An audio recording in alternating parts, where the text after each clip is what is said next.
Good evening everybody. Good evening आज sir. हम एक नया टॉपिक शुरू कर रहे हैं।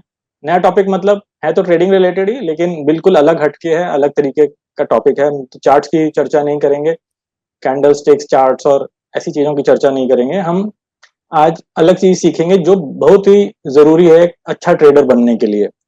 हम बात करेंगे मनी मैनेजमेंट की, कि अपना जो आपने पूंजी लगाई है, जो धन संपत्ति जो भी लगाई है आपने, उसको किस तरह से मैनेज किया जाए। हाँ, और इसमें हम ये भी समझेंगे साथ साथ कि जो हमको कैपिटल प्रिजर्व करनी है, तो हम वो भी समझ लेंगे, जो हम जनरली नॉर्मल भाषा में स्टॉप लॉस बोलते हैं, एसएल बोलते हैं। तो हम जैसे हम अपनी क्लासेस में कंजर्व कैपिटल बोलते हैं, वो इसलिए बोलते हैं कि हम लॉस का शब्द नहीं इस्तेमाल करना चाहते। लॉस से लगता है कि हमको कुछ घाटा हो रहा है, हमको हमारे पास जो पूंजी थी वो खत्म हो गई है या कम हो गई है, तो हम वो नहीं करने। हम इसलिए बोलते हैं कंजर्व कैपिटल। कंजर्व कैपिटल मतलब हम अपनी पूंजी को संभाल रहे हैं, किसी तरह से संभाल रहे हैं। तो हाँ, थोड़ा बहुत घाटा तो होता है, लेकिन वो मन में नहीं आता। तो इसीलिए वो मैं कंजर्व कैपिटल या सीसी पॉइंट यूज करता हूं, तो वो भी हम देखेंगे आज। तो इसके लिए ना मैंने क्या किया है, एक ये एक्सेल एक्सेल नहीं है, गूगल शीट है, वो बनाई है। तो मैं पहले स्क्रीन शेयर कर देता हूं। तो यहाँ ये गूगल शीट है, और ये गूगल शीट बड़ी आसान सी गूगल शीट है, इसमें कुछ खास नहीं है। इसमें हमने क्या किया हुआ है कि 4 शीट्स बनाई हैं। तो चारों शीट्स एक ही जैसी हैं, समांतर हैं सारी, मतलब कॉन्सेप्ट सेम है सब में। समझ लेते हैं इसको क्या है। तो हम पहली शीट को ही देखते हैं, और उसके बाद हम थोड़ा सा जनरली डिस्कस करेंगे। तो ये पहली शीट का नाम है 60% हिट रेट। मतलब आपको आपने ट्रेड लिए और उसमें 60% सफलता मिली। मतलब जो भी आपने ट्रेड लिया, 10 में से 6 ट्रेड आपके सही जा रहे हैं। तो इसमें हमने क्या किया है, डमी वैल्यूज लिए हैं, डमी डेटा है सारा। लेकिन ये दिखाने के लिए लिया गया है कि अगर आपका 60% भी सक्सेस रेट है तो भी आपको फायदा होगा, और ये कैलकुलेशन करी हुई है कितना फायदा हो सकता है। तो डमी ट्रेड्स हैं, डमी एजम्पशंस लेके करे हुए हैं। तो ऐसा नहीं है कि जब हम एक्चुअल ट्रेडिंग करेंगे तो यही चीजें आएंगी। एक्चुअल ट्रेडिंग में अलग जो हो जाता है, पर पहले इसको समझ लेते हैं, फिर मैं एक्चुअल ट्रेडिंग का भी बता दूंगा। तो हमने क्या किया, जो ये पहला ये है, मैं क्या करता हूं, एक मिनट लेजर ले लेता हूं।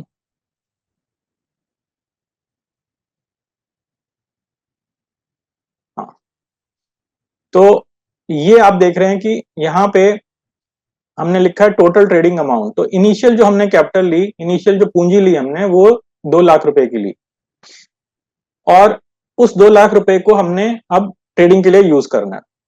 तो ट्रेडिंग के लिए जब यूज करना है, तो हमने मान लिया कि हम 10,000 रुपए का ट्रेड करेंगे। तो यहाँ पे हमने अमाउंट पर ट्रेड 10,000 रुपए लिखा हुआ है।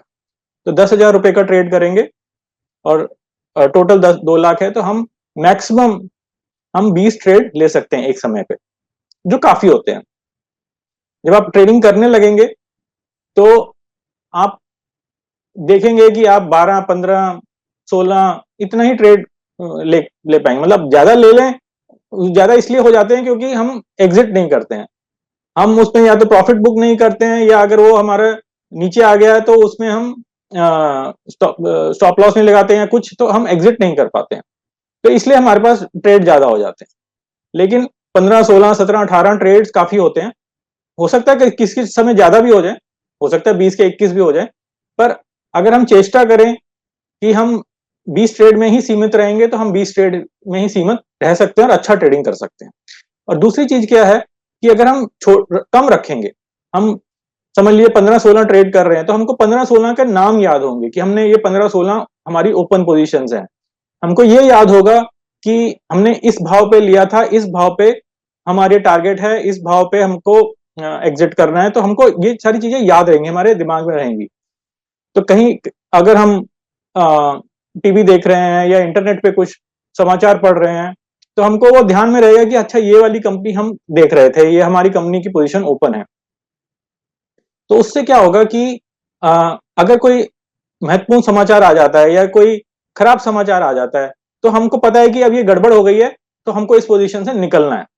या कोई अच्छा समाचार आ जाता है, तो हो सकता है कि हम अपनी पोजीशन को कैरी और कर लें, या फिर हमको कुछ मतलब कंपनी का समाचार नहीं है, कोई आरबीआई की पॉलिसी आ गई जिससे उस कंपनी पे इम्पैक्ट हो रहा है, तो हमको थोड़ा सा रहेगा कि ये इससे ये हो सकता है। लेकिन अगर हमारे पास 100 ट्रेड्स होंगे ओपन, 100 नहीं मानते, चलो 40 मान लेते हैं, 35 मान लेते हैं, तो वो दिमाग में रखना उन चीजों को मुश्किल है। 15, 16, 20 तक तो फिर भी संभाले जा सकते हैं, उसके बियॉन्ड संभालना थोड़ा सा मुश्किल हो जाता है। तो ये चीज है, हमने 10,000 रुपए की पूंजी एक ट्रेड पे लगानी है और मैक्सिमम हम 20 ट्रेड ले सकते हैं। तो मनी मैनेजमेंट का मतलब ही यही है कि हमने जो पूंजी लगाई है उसको हम फिक्स्ड रखें। ये नहीं कि अच्छा आज मेरे अकाउंट में ज्यादा पैसे आ गए हैं, चलो और भर लेते हैं, तो वो भरिए, परंतु जब पूरा सीख जाए तो 2 लाख का आप उसको 20 लाख भी करिए, 2 करोड़ भी करिए और 20 करोड़ भी करिए, वो कोई प्रॉब्लम नहीं है। लेकिन जब तक आप नहीं सीखते हैं तो आप एक छोटी पूंजी ही रखिए, ताकि आप एक सीख सके। जब आपको पता लग जाए कि हाँ अब मैं तो कंसिस्टेंटली प्रॉफिट में जा रहा हूं और मेरा जो लाभ है वो भी अच्छा ही हो रहा है, तब आप इस पूंजी को बढ़ा दीजिए।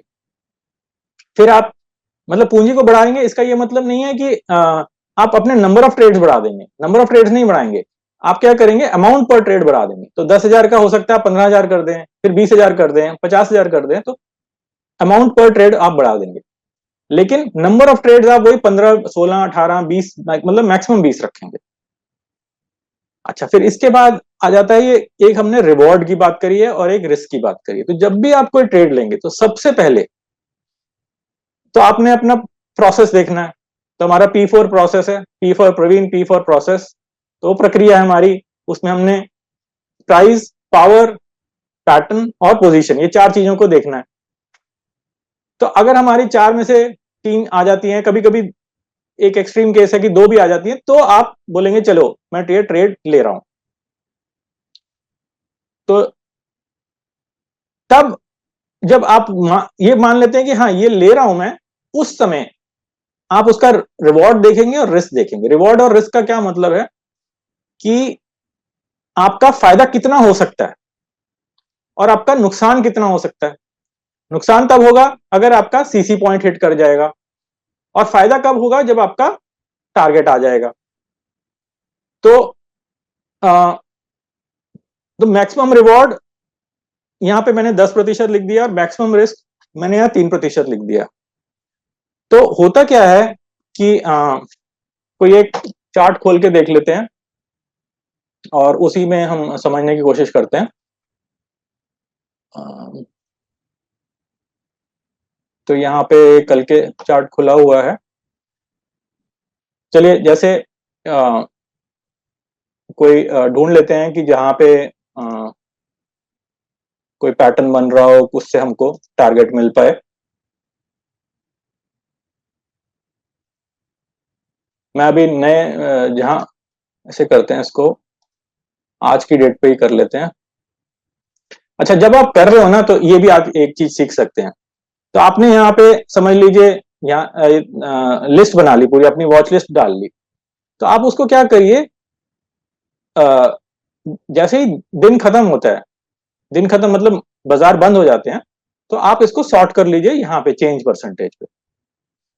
तो ऊपर से नीचे की तरफ चलिए। तो इसका ये मतलब है, जैसे अब हीरो मोटर्स आ रहा है यहाँ पे, तो हीरो मोटर्स ने आज 1.91% मतलब समझ लीजिए 2% की बढ़त बनाई।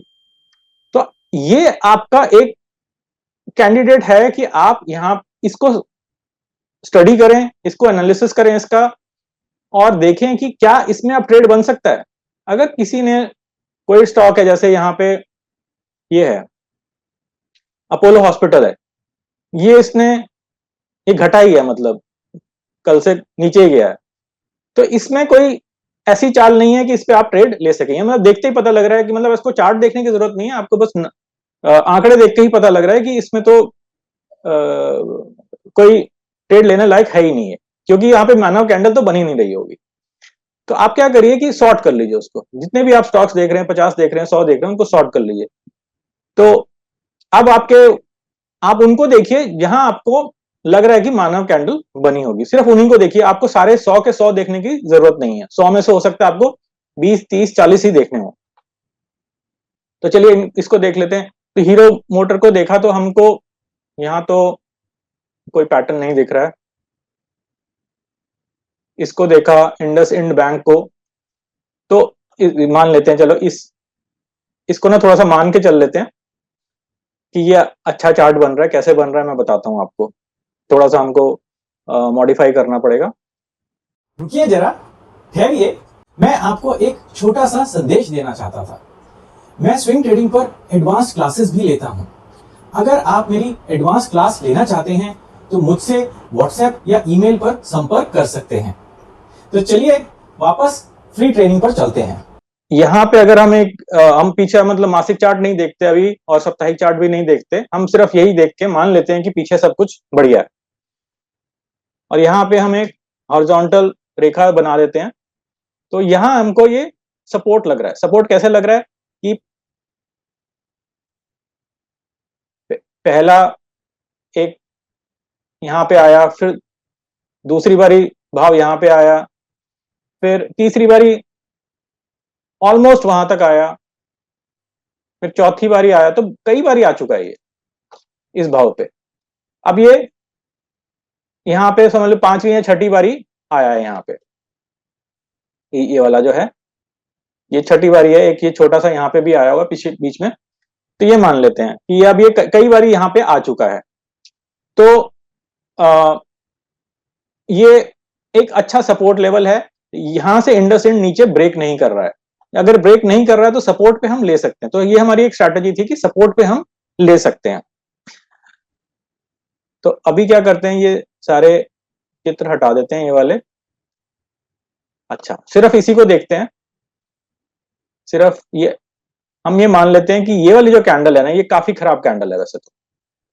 इसको मान लेते हैं कि ये कैंडल है ही नहीं यहाँ पे। अभी हम बस समझने के लिए कर रहे हैं। और इसके बाद जो कैंडल बनी है ये अच्छी एक मानव कैंडल है, अच्छी वॉल्यूम है, मतलब प्राइस भी है, पावर भी है, सब कुछ है। तो ये आखिरी कैंडल को भी छोड़ देते हैं, ऐसे करते हैं। हाँ, तो ये मान लेते हैं कि आखिरी कैंडल को हटाई दिया हमने। तो ये मान लेते हैं कि ये लाल कैंडल तो है ही नहीं यहाँ पे, जो परसों बनी थी। परसों नहीं, मतलब शुक्रवार को बनी, 26 अप्रैल को बनी। ये कैंडल है ही नहीं यहाँ पे। और इसके बाद ये एक कैंडल बनी है जो समझ लीजिए 3.25% की है। और ये 3.25% की कैंडल अच्छी वॉल्यूम की भी है, मतलब ठीक वॉल्यूम है। तो सब कुछ बढ़िया है इसमें, सपोर्ट पर है। तो हम अगर अपने चारों इंजन को देखें तो प्राइस भी है, पावर भी है, क्या कहते हैं, सपोर्ट भी है। पैटर्न नहीं मिल रहा है, कोई बात नहीं, पर यहाँ पे सपोर्ट पर है। तो हम 3 इंजन तो हमारे पास हैं। तो हम बोलते हैं कि यहाँ पे हम ट्रेड ले सकते हैं। तो अगर हम यहाँ ट्रेड ले सकते हैं तो इसका टारगेट क्या रहेगा? तो टारगेट क्या है? रेजिस्टेंस है। जो अगली रेजिस्टेंस है वहां तक टारगेट है। तो रेजिस्टेंस कहां पर है? अगर हम ये ऊपर वाली जगह पे एक रेखा बना दें तो समझ लीजिए रेजिस्टेंस यहां पर है। तो ये है 1564 रुपए। और अभी जो भाव है ये है 1487 रुपए। तो 1564 माइनस 1487। तो ये हम क्या करते हैं, एक एक्सेल मैं खोल लेता हूं और उसमें हम लिखते हैं, या नोटपैड में ही लिख लेते हैं। चलो, तो अभी का जो भाव है, क्या हुआ, तो अभी का जो भाव है वो है 1487। 1487 और CMP लिख देते हैं, और टारगेट हम लिख देते हैं, या TP लिख देते हैं। टारगेट प्राइस TP हमारा होगा, समझ लीजिए 1564 रुपए। 1564 रुपए। और हमारा जो सीसी पॉइंट होगा, सीसी पॉइंट अब कैसे देखेंगे कि जो यहाँ पे लो बना हुआ है उससे थोड़ा सा नीचे। तो सपोर्ट पे जो लो पॉइंट्स बने हुए हैं, एक सपोर्ट पे यहाँ पे बना हुआ लो पॉइंट 23 जनवरी का, तो ये लो है 1428 रुपए का। फिर एक लो ये बना हुआ है 20 मार्च का, ये है 1422 रुपए 70 पैसे। तो ये सबसे लो है। तो 20 मार्च का जो है सबसे लो है, तो 1422 रुपए का बना हुआ है, उससे 1 या 2 रुपए नीचे हम कर सकते हैं। तो हम मान लेते हैं कि हमारा अब सीसी पॉइंट 1420 रुपए है, समझ लीजिए। तो अब आप देखेंगे तो इसको हम बीच में कर देते हैं। तो ये बीच में है अभी, ये टारगेट है और ये हमारा सीसी पॉइंट है। तो अगर हम इन दोनों का डिफरेंस देखेंगे, इसको घटाएंगे, तो हमको मिलता है जो इनको जो हमको लगता है कि हमारा रिस्क कितना है, तो 1487 माइनस 1420, तो ये आ जाता है 67। तो 67 रुपए का हमको लॉस हो सकता है, ये हमारा रिस्क है। और हमारा रिवॉर्ड क्या है, हमारे को प्रॉफिट कितना हो सकता है, लाभ कितना हो सकता है, तो हम टीपी माइनस सीएमपी करेंगे। तो 1564 माइनस 1487, तो ये हो जाएगा आपका 70 रुपए। ठीक कैलकुलेट किया ना? हाँ जी, ठीक कैलकुलेट है। तो अगर आप देखेंगे तो रिस्क इतना है और रिवॉर्ड इतना है, तो ये बढ़िया ट्रेड नहीं है। बढ़िया ट्रेड होता है 1:3 वाला। 1:3 मतलब कम से कम 1:3 होना चाहिए कि आपका जो पोटेंशियल लॉस है, जो रिस्क है, उससे 3 गुना ज्यादा लाभ होना चाहिए। अगर 3 गुना ज्यादा लाभ हो रहा है, मतलब पोटेंशियल है, ये अभी पता नहीं होगा कि नहीं होगा, बट पोटेंशियल है, तो 3 गुना ज्यादा लाभ होना चाहिए। अगर 3 गुना लाभ हो रहा है, या हो सकता है, मैं बोलूंगा हो सकता है, तभी आप वो ट्रेड लेंगे। अगर 3 का समझ लीजिए, आप बोलेंगे 2.8 गुना हो गया या 2.7 गुना हो गया, तो चलिए मान सकते हैं, वो भी चल जाएगा। 3 से ज्यादा हो रहा है तो बात ही क्या है। लेकिन अगर बहुत ही कम हो रहा है, मतलब 1:2 जा रहा है, तो फिर आप बोलेंगे कि नहीं लेना चाहिए। अगर आपके पास पैसा पड़ा हुआ है और आपको ट्रेड नहीं ले पा रहे हैं, मार्केट की हालत ही खराब चल रही है, और 2 गुना वाला ट्रेड मिल गया, 1:2 वाला ट्रेड मिल गया, तो शायद फिर भी ले लें आप। लेकिन जनरली जब आप रोज रोज ट्रेडिंग कर रहे हैं और रोज रोज आपको एक कोई स्विंग पोजीशन मिल जाती है, रोज ना मिले, एक दिन छोड़ के मिल जाए, तो फिर आप यही मान के चलेंगे कि आपका लाभ 3 गुना होना चाहिए, और रिस्क जो है वो कम होना चाहिए। तो ये वाला ट्रेड जो है अच्छा ट्रेड नहीं है, तो हम इसको नहीं देखेंगे। तो अब ये मान लेते हैं कि ये हमारा जो रेजिस्टेंस था ना, वो यहां नहीं था, वो समझ लेते हैं यहां था। बीच की ये चीजें है ही नहीं, ये हम अज्यूम कर रहे हैं, मतलब ऐसा है नहीं। तो ये ट्रेड तो अच्छा नहीं है, वो तो हमको पता ही लग रहा है कि ट्रेड अच्छा नहीं है, परंतु समझने के लिए हम बोल देते हैं ये यहाँ पे ये है। तो ये जा रहा है 1487 रुपए पे, तो 1487 पे जा रहा है। तो इसको हम दोबारा लिख लेते हैं, इसको नीचे कर देते हैं। तो टारगेट प्राइस हमारा नहीं 1487 नहीं, 1687, सॉरी। तो 1687 लिख दिया हमने।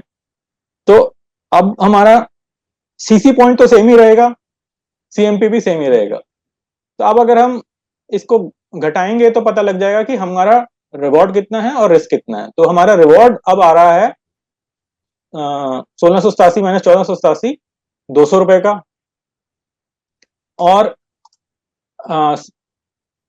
रिस्क आ रहा है हमारा उतना ही, 67 रुपए का। तो अगर आप इसकी रेशियो देखें, इन दोनों की रेशियो देखें, तो ये रेशियो 1:3 की रेशियो है। तो ये बढ़िया है, ये ट्रेड बढ़िया है। तो ये वाला ट्रेड हम ले सकते हैं। परंतु वो मैं यही बोल रहा हूँ कि यहाँ पे हमने एजम्पशंस करी है, तो ये कोई ट्रेड लेने वाला नहीं है, इंडसइंड बैंक में कोई ट्रेड लेने वाला नहीं है, बस हमने एजम्पशंस करी हुई है कि ये रेजिस्टेंस यहाँ पे है जो यहाँ पे नहीं है, ये कैंडल अच्छी बनी हुई है जो कैंडल अच्छी नहीं बनी हुई है, तो वो सारी एजम्पशंस ली हुई है, इसलिए हमको ये समझने के लिए, तो इसको वैसे हम नहीं लेंगे। तो अगर आज की बाजार में देखें जो यहाँ पे वॉच लिस्ट है, तो इसमें कोई भी ऐसा नहीं लग रहा जहाँ पे मानव कैंडल बनी हुई है। तो मतलब अब तो इसके नीचे ही जा रहे हैं, जैसे बजाज है, तो बजाज तो इसके भी नीचे चला गया, तो कोई भी मानव कैंडल बनी ही नहीं हुई है, तो इसमें हमको कहीं ट्रेड मिलेगा नहीं, मतलब इन वाले इस लिस्ट में कहीं नहीं मिलेगा। तो इनको अब छोड़ देते हैं और वापस चलते हैं अपनी एक्सेल गूगल शीट पे। एक क्वेश्चन था इसमें। हाँ जी, ये टारगेट कब तक अचीव हो जाएगा ये भी पता चलता है क्या इसमें? यहाँ पे आप कह सकते हैं कई बारी जैसे कोई पैटर्न बन रहा हो, तो पैटर्न को देख के आप बता सकते हैं कि जैसे इसी को देख लेते हैं,